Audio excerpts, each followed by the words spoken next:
Esse episódio é baseado no caderno de estudos elaborado pelo professor doutor Marcelo Lessa, idealizador e mentor do projeto ENAC Turbo, caderno 26, com o tema Direito Civil, Contratos em Geral, parte 1. E olha, imagine o seguinte cenário prático. Um engenheiro de software brilhante assina um contrato de exclusividade de 5 anos com uma startup. Tá, um contrato bem padrão hoje em dia, né? Bem comum. Mas aí, no segundo ano, uma mega corporação rival fica sabendo desse contrato e resolve assediar o profissional. Oferecendo aquele bônus milionário e irrecusável. Isso mesmo, faz ele quebrar o acordo e o leva embora. A grande pergunta é, quem paga a conta desse estrago todo? Bom, a lógica antiga diria que é só o engenheiro, certo? Ele que quebrou a regra. Pois é, mas no direito civil de hoje a resposta não se limita apenas a ele. A empresa rival, que nem sequer assinou o papel original, vai pagar. E nossa, vai pagar muito caro. Ok, vamos desempacotar isso. Porque essa é exatamente a missão da nossa imersão de hoje. Com certeza. Quando a mente viaja para a palavra contrato, a gente quase automaticamente pensa naqueles papéis empoeirados, né? Cheios de jargões imutáveis, trancados numa gaveta. Um documento morto, digamos assim. Exato, um documento morto. Mas o material brilhante do professor doutor Marcelo Lessa prova justamente o contrário para quem nos ouve. O contrato hoje é um organismo vivo. Ele respira, afeta a sociedade ao redor, exige um padrão de conduta ética rigorosíssimo. E como você acabou de dar no exemplo, alcança até quem está do lado de fora da negociação. O nosso objetivo aqui é desconstruir as engrenagens desse sistema para o candidato, compreendendo os porquês da lei. E, claro, mapeando as cascas de banana que a banca FGV adora espalhar nas provas de magistratura e cartórios. E a abordagem perfeita. Porque o direito civil contemporâneo, deixou para trás aquele individualismo puramente egoísta do século XIX, né? Totalmente. Nós entramos na era do solidarismo constitucional. E para entender as regras desse jogo em provas de alto nível, a gente precisa primeiro olhar para o tabuleiro. Como o Estado moderno, através da caneta de um juiz, enxerga um contrato civil ou empresarial hoje. Sabe, eu confesso que eu costumava imaginar o contrato antigo como um terrário fechado. Ninguém entrava, ninguém saía e as plantas cresciam ali de forma isolada. Uma boa analogia. Aí, com a Constituição, passou a parecer que o contrato virou, um jardim público, onde o juiz pode entrar a qualquer momento com uma tesoura de poda, cortando o que ele achar injusto. Muita gente pensa assim. Mas lendo o caderno do professor Lessa sobre a Lei de Liberdade Econômica, a Lei 13.874, de 2019, parece que não é bem assim na prática. Longe disso. O juiz realmente tem esse passe livre para intervir ao menor sinal de crise. Longe disso mesmo. Essa é uma armadilha conceitual super perigosa. O que nós temos agora é a consagração do princípio da intervenção mínima. Intervenção mínima, tá. E a excepcionalidade da revisão contratual, que estão expressamente desenhados no artigo 421, parágrafo único, do Código Civil. Então o juiz não sai podando tudo. Não. Pense no contrato moderno não como um jardim público, mas como um ecossistema gerenciado. O jardim tem donos. O Estado reconhece que a melhor forma de gerar riqueza e estabilidade é deixar que as próprias partes cuidem desse espaço. A intervenção do juiz seria, então, o último recurso. Exatamente. A exceção da exceção. A regra de ouro é respeitar o que foi pactuado. Mas espera aí, vamos tensionar isso um pouco. E se a gente tiver, de um lado, uma gigante multinacional do agronegócio e, do outro, um fornecedor regional bem pequeno de fertilizantes? Certo. Se a situação apertar, o juiz não vai automaticamente olhar para o fornecedor menor, considerá-lo a parte vulnerável e, aplicar uma lógica de proteção, quase como se fosse uma relação de consumo? Se o candidato aplicar essa lógica na prova da FGV, ele perde a questão na hora. Caramba, sério?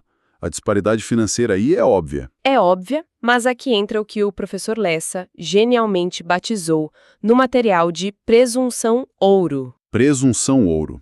Anotem isso, pessoal. O artigo 421-A do Código Civil estabelece que os contratos civis e empresariais presumem-se paritários e simétricos. Paritários e simétricos. Isso. A lei parte do pressuposto de que empresários sabem o que estão fazendo. O direito não pode infantilizar o mercado. Entendi. Se essas empresas estabeleceram matrizes de risco complexas, prevendo que o dólar poderia explodir ou que uma safra poderia falhar, essa alocação de riscos tem que ser respeitada. Então a presunção é de igualdade técnica e paridade até que se prove de forma muito concreta e absurda que houve um vício real. Exatamente. Não se aplica o Código de Defesa do Consumidor por pura pena financeira. O ecossistema é privado e a responsabilidade fica com quem assinou. Perfeito.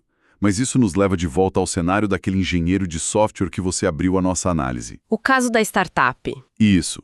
Se o ecossistema é fechado entre as partes, o que acontece quando o vizinho pula cerca e rouba as flores mais raras? Esse é um dos pontos mais fascinantes e modernos da teoria contratual. Eu achei incrível lendo o caderno. No passado, o contrato só gerava efeitos entre os signatários. Era a máxima do res inter alios acta. Ou seja, a coisa feita entre uns não prejudica nem beneficia terceiros. Isso mesmo. Mas a função social do contrato implodiu essa barreira absoluta. O contrato não é mais uma ilha isolada. Ele irradia efeitos para toda a sociedade, e a sociedade tem o dever de respeitá-lo. Certo. Mas deixa eu bancar o advogado do diabo aqui só para testar os limites. Manda. Voltando ao caso prático da mentoria do professor Lessa. A empresária Jace contrata o Yurik, o tal engenheiro brilhante, com exclusividade. A corporação rival chega e oferece o triplo do salário. Certo. A lei realmente pune a corporação rival? Porque, assim, isso não é uma violação brutal das regras do livre mercado? Afinal, se a rival tem mais dinheiro e o engenheiro quer ir, por que a lei está punindo a concorrência? É uma excelente provocação, mas a resposta está na linha tênue entre a livre concorrência e a lealdade social. Lealdade social, ok. O direito não proíbe o Yurik de pedir demissão, pagar a multa rescisória e ir embora. A liberdade de trabalhar onde quiser permanece intacta. Ufa. Menos mal. O que a lei repudia é o comportamento predatório do terceiro. A corporação rival não está apenas competindo no mercado, ela está usando seu poder econômico para induzir ativamente a quebra de um ecossistema alheio. É isso que configura a tutela externa do crédito. Tutela externa do crédito. E qual é a base legal exata para essa punição? Porque a gente sabe que a banca FGV adora cobrar esses detalhes punitivos, né? Com certeza. Está no artigo 608 do Código Civil. Ele tipifica esse aliciamento como um ilícito civil. E qual é a pena? Sem aliciar pessoas obrigadas em contrato escrito a prestar serviço a outrem, pagará ao lesado, no caso a Jace, a importância que caberia ao prestador de serviço durante 2 anos. 2 anos. Nossa! Pois é, perceba o mecanismo de desestímulo. Não é um mero dano moral subjetivo que o juiz decide o valor. É uma tarifação objetiva e pesada de 24 meses. 24 meses do salário do cara, caramba. É a função social mostrando os dentes para dizer o contrato alheio deve ser respeitado por todos. 2 anos de punição objetiva. Isso muda completamente a análise de risco de uma área de recursos humanos, por exemplo. Sem dúvida. Mas, bom, compreendida essa blindagem contra os ataques de quem vem de fora, vamos olhar para o comportamento interno, a convivência entre os próprios donos do jardim. Onde a boa-fé entra em cena. Exato. Existe uma ideia equivocada de que a ética só importa na hora de dar a assinatura, e depois vale a letra fria do papel. E é exatamente para combater essa ideia que existe a boa-fé objetiva, consagrada no artigo 422. A boa-fé não é uma sugestão romântica. Não é só ser bonzinho. Não. É uma norma de ordem pública que exige probidade e cooperação em 3 fases distintas: antes de assinar, durante a execução e até mesmo depois que o contrato acaba. E aí entram os nomes em latim. Sim. Para resolver os conflitos do mundo real, a jurisprudência utiliza os chamados subprodutos da boa-fé. São institutos com nomes em latim ou outras línguas que aterrorizam os desavisados. Aterrorizam mesmo. Mas que o professor Lessa traduz de forma cristalina no material. Vamos então materializar esses nomes em latim, porque entender a lógica por trás deles é o que garante a aprovação da nossa audiência. Vamos lá. Começando pela vedação ao venire contra factum proprium. Qual é o mecanismo comportamental aqui? O mecanismo é a proteção da confiança. Ninguém pode trair a legítima expectativa gerada por um comportamento anterior próprio. Tipo, agir de um jeito e depois mudar do nada. Isso. Pense num credor que verbalmente diz por meses não se preocupe com a data de vencimento, pague quando puder. Ele cria um cenário de tranquilidade. Aham. No dia seguinte, do nada, ele entra com uma execução fulminante penhorando os bens do devedor. Isso é um comportamento contraditório. A lei paralisa essa segunda ação porque ela trai a confiança gerada pela primeira. O que nos leva diretamente a outro desafio conceitual fortíssimo, que é a suppressio e a surrection. Clássicos de prova. Deixa eu colocar uma situação de prova para você. Um locatário aluga um galpão, o contrato diz claramente vencimento no dia 5. Ok. Recebe, dá o recibo e nunca cobra um centavo de multa. Tá gerando uma expectativa. Exatamente. Aí no 13º mês o dono decide processar o locatário cobrando todas as multas retroativas, afinal, o contrato escrito diz dia 5. Certo. O dono pode fazer isso? Não é injusto punir o dono do imóvel só porque ele foi tolerante? Pode parecer injusto à primeira vista, mas a resposta da jurisprudência é um categórico não. O dono não pode cobrar. É a suppressio agindo? Exatamente. Aqui opera a suppressio, derivada do direito alemão, o verwir com. É a supressão de um direito em razão do seu não exercício prolongado. E qual é a lógica profunda disso, para o candidato entender? O direito prefere manter a estabilidade social e a paz das relações do que honrar um texto que as próprias partes decidiram ignorar na prática. A inércia prolongada do credor gerou a legítima expectativa de que a multa não seria cobrada. O papel perde a força para a prática. Isso, e o verso da moeda é a surrectio, o nascimento de um novo direito não escrito de pagar no dia 15. Fruto dessa conduta reiterada. Brilhante. A prática constante reescreve o papel. E sobre o tucoque? É o famoso tipo até tu, Brutus. Exatamente. O tucoque barra a hipocrisia contratual. A pessoa viola uma regra do contrato de forma oculta e lá na frente tenta usar essa mesma regra violada para exigir algo da outra parte. É a proibição de se beneficiar da própria torpeza, né? É, a lealdade exige mãos limpas. E para fechar esses subprodutos, o duty to mitigate the loss, o dever de mitigar o próprio prejuízo. Esse é fundamental. Deixa eu dar um exemplo que todo mundo já viu. A pessoa financia um carro, atrasa algumas parcelas e a instituição financeira simplesmente some. O banco não manda carta, não liga, esconde o carnê e espera passivamente por 4 anos. Deixando a dívida rolar. Isso. Por quê? Porque eles querem que os juros compostos transformem a dívida de um carro popular no valor de uma mansão. A lei permite essa inércia calculada. De jeito nenhum. O enunciado 169 do Conselho da Justiça Federal fulmina essa prática. Como funciona? O credor tem o dever anexo de agir rapidamente para minimizar o seu próprio prejuízo. Se a parte cruza os braços deliberadamente para ver o dano escalar e lucrar com juros, ela viola boa-fé objetiva. Então o juiz corta essa cobrança. O juiz vai cortar essa cobrança excessiva, a mensagem da lei é clara, você não pode usar o tempo como uma arma contra o devedor. Faz todo o sentido econômico, evita o desperdício e a ruína financeira de quem está devendo. Com certeza. Mas bom, tendo entendido como as partes devem se comportar, a gente precisa dar um passo atrás na linha do tempo. Voltar para a origem. Isso. Como um contrato efetivamente nasce?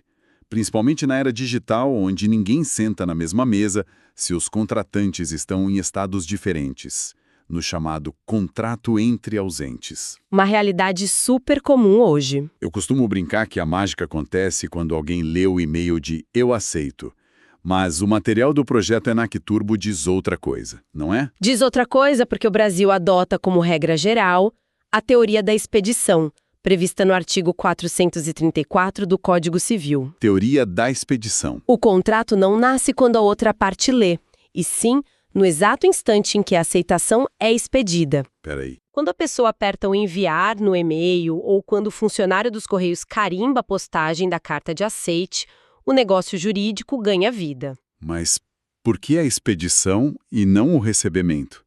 Parece contraintuitivo. E se a carta extraviar? E se o e-mail for para a caixa de spam? Por que o legislador escolheu esse momento que parece tão frágil? A lógica é a certeza da ação versus a passividade da espera. Tá, me explica melhor isso. o legislador optou por prestigiar o ato volitivo afirmativo do aceitante. No momento em que ele expede a vontade, ele não tem mais controle sobre o meio de comunicação. A vontade foi exteriorizada de forma definitiva. É o ponto de não retorno. Entendi. Mas preste muita atenção. Existe uma válvula de escape essencial que despenca em prova. E aí que mora o perigo para o candidato. E se, eu apertar o botão de enviar confirmando a compra de um maquinário caríssimo e 2 segundos depois perceber que não tenho dinheiro? O famoso arrependimento imediato. Isso. Eu ligo desesperadamente para o vendedor, ele atende o telefone e eu grito: cancele, não leia o e-mail. A retratação chegou antes da leitura do e-mail de aceitação. O contrato formou? Essa é a exceção do inciso 1º do artigo 434. Se a retratação do aceitante chegar ao proponente antes da aceitação ou simultaneamente a ela, a expedição perde a força e o contrato não se forma. Ah, então a vontade de anular atropela a vontade de aceitar se chegar a tempo? Exatamente. Chegando junto ou antes, cancela tudo. Além disso, a lei também resolve o problema do lugar de formação, no artigo 435. Qual é a regra do lugar? A proposta foi redigida e enviada de Manaus, e o aceite foi expedido de Curitiba. Para a lei brasileira, o contrato reputa-se celebrado em Manaus. O lugar de origem da proposta é o que define as regras de jurisdição. Manaus, perfeito. Agora, já que falamos do nascimento dos negócios, a gente precisa abordar o famoso contrato preliminar, especialmente na promessa de compra e venda de imóveis. Isso dá muita confusão. Imagina aquele clássico de filmes e negócios.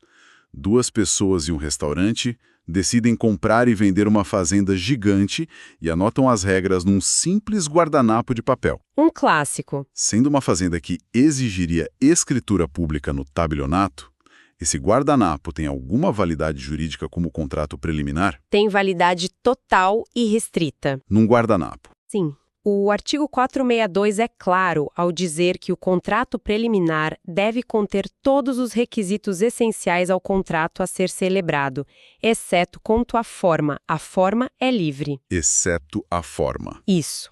Enquanto o contrato definitivo de transferência da fazenda vai obrigatoriamente exigir o rigor de uma escritura pública, a promessa de fazer o negócio pode perfeitamente nascer em um instrumento particular singelo. Até mesmo no guardanapo. Até mesmo num guardanapo, desde que as partes sejam capazes e o objeto seja lícito e determinado. E é neste exato ponto que o professor Lessa aponta a maior emboscada das provas. O candidato lê sobre o contrato preliminar no guardanapo e surge a dúvida cruel. E qual seria?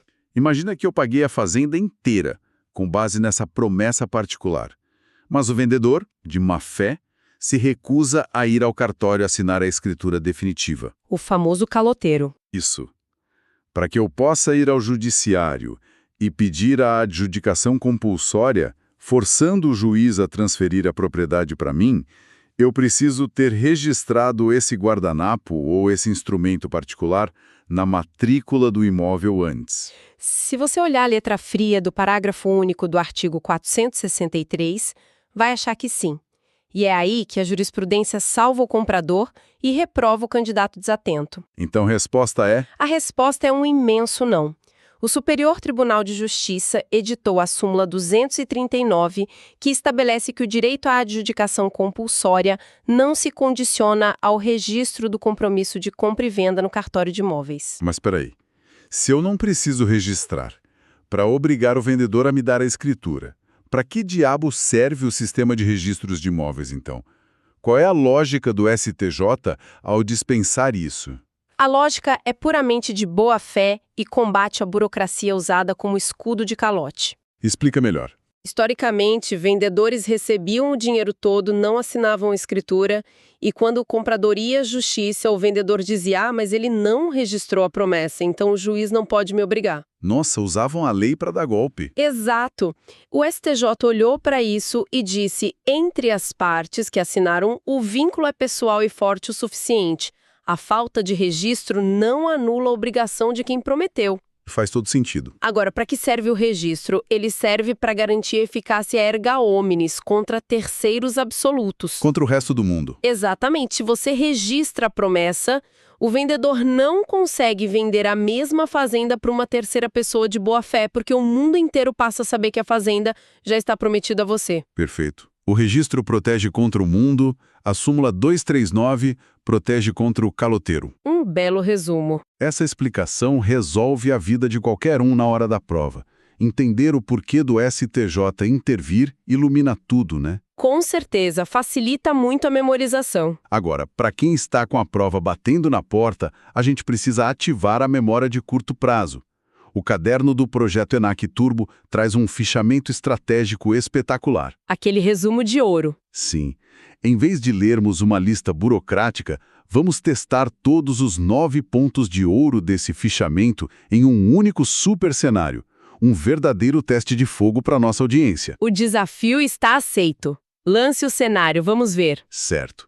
Vamos imaginar a dona de uma vinícola, a Mariana.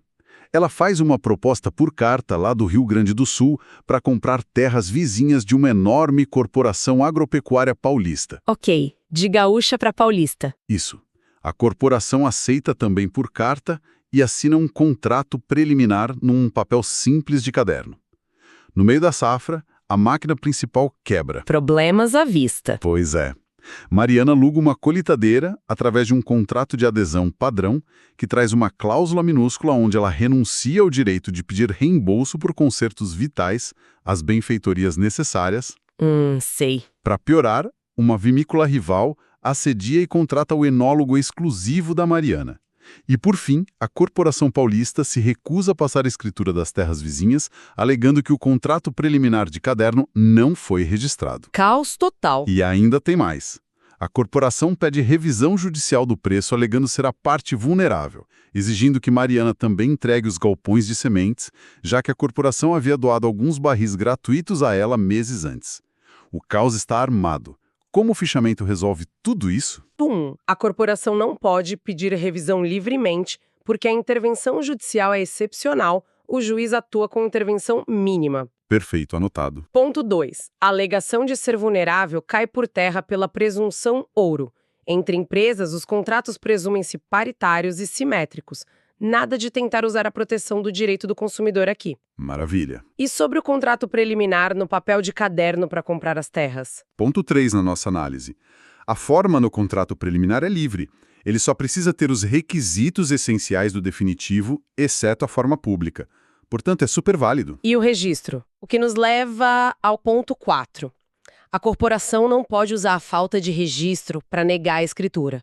A súmula 239 garante a Mariana o direito à adjudicação compulsória, mesmo sem o registro do papel de caderno. Sensacional. E se o juiz precisar definir o foro do litígio da compra? Ponto 5. O lugar da formação é o Rio Grande do Sul, o local de onde a proposta foi expedida. E quando o negócio se fechou de fato? Ponto 6. Pela teoria da expedição, o contrato entre eles fechou no momento em que a corporação em São Paulo expediu a carta de aceitação. Incrível. Mas ainda temos o problema da colheitadeira alugada e da renúncia às benfeitorias essenciais num contrato de adesão. Aí entra o ponto 7. Em contratos de adesão, é absolutamente nula a cláusula que estipula a renúncia antecipada do aderente a um direito inerente à natureza do negócio, conforme o artigo 424. Ou seja, se a máquina não funcionar, ela não serve para a colheita. Exato. A Mariana tem direito ao conserto sim. E quanto ao enólogo roubado? Ponto 8. A nossa tutela externa do crédito. A vinícola rival cometeu ilícito e terá que indenizar a Mariana no valor correspondente a 2 anos do salário do enólogo. Pesadíssimo. Por fim, o galpão de sementes e os barris doados. O ponto 9. Os barris doados.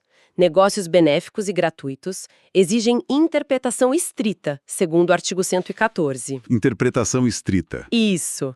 A doação foi de barris. Não envolve galpões, nem se expande por analogia. Quem doa, doa exatamente o que está escrito, e nada mais. Nossa, essa síntese é fenomenal. Todos os 9 pontos do fichamento destrinchados na prática.